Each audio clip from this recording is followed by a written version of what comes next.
we're now going to go over how to halter your horse properly. There's lots of different ways that you can do this, but what we want to try to do is set up the horse for success as much as possible. So what sometimes people tend to do is they come up and they just approach the horse directly at the face, and then if they have, say, any bridling issues, any haltering issues, any catching issues, they're kind of leaving this horse open to leaving. Like if they just come up this way, say, with the halter and try to catch the nose this way, it leaves this whole zone up here available for the horse to exit.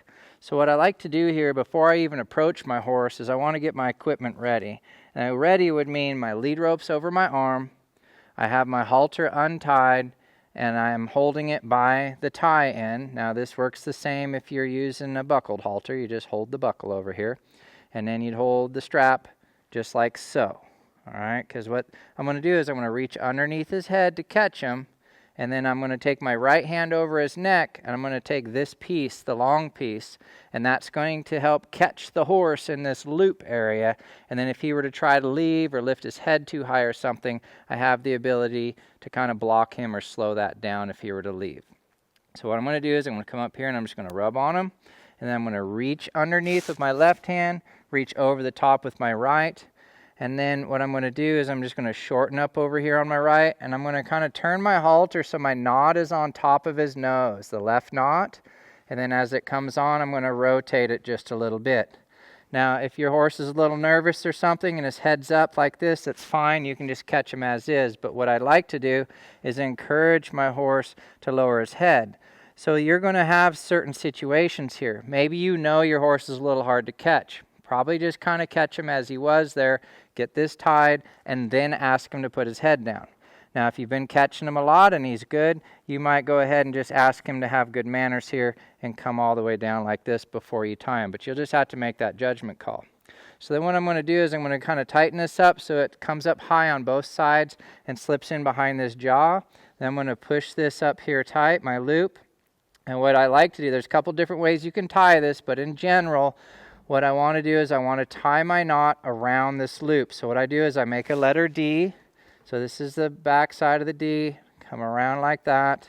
And then I'm going to sneak my tail through that point. Now, what people tend to do if they don't know how to tie a halter, they tend to always tie it the same. And what they do is they come like this, the same way, but they come above this loop. See how that's above the loop now? What happens with this is it will tie, but this knot will slip loose as you put tension on it, and then eventually, though, it'll just bind tight. So if you were to tie this horse or something, it would slip, but then it might bind, and then he's probably going to be stuck there until you get a pair of pliers or a screwdriver or just cut him free. So the reason we tie the knot like this, the letter D, and then we're going to push the tail out away from his eyeball, so you see it's coming this way, is it leaves this little loop on top here where you can push it away and then pull that out. And pretty much no matter how tight that gets, you're going to be able to get that loose. You might have to work at it just a little bit. The other way you can do this is you could come down through, say you have a horse that's really going to pull back, all right? You could come down through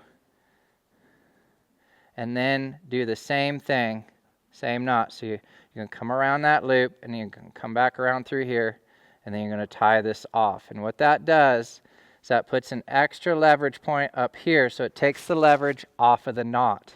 Now, I don't hardly ever do this one, but if you know you have a pullback horse, maybe a wild Mustang that's just learned to tie or different things, this will really help take the tension off this. Then this knot will always be easy to get open. So that's the second option. So we're going to come down. We're going to come back over the top, through the middle there. You can untwist this. You want to watch your fingers in here if you got a horse that's going to be pulling away and stuff. You're going to come around behind, just like before, and then you're going to pull that tight, just like so. All right? But for today, what we're just going to do with Quinn is we're going to tie it like this. Now, let's say he was a little nervous to catch, or he was kind of looking away while you're tying your knot.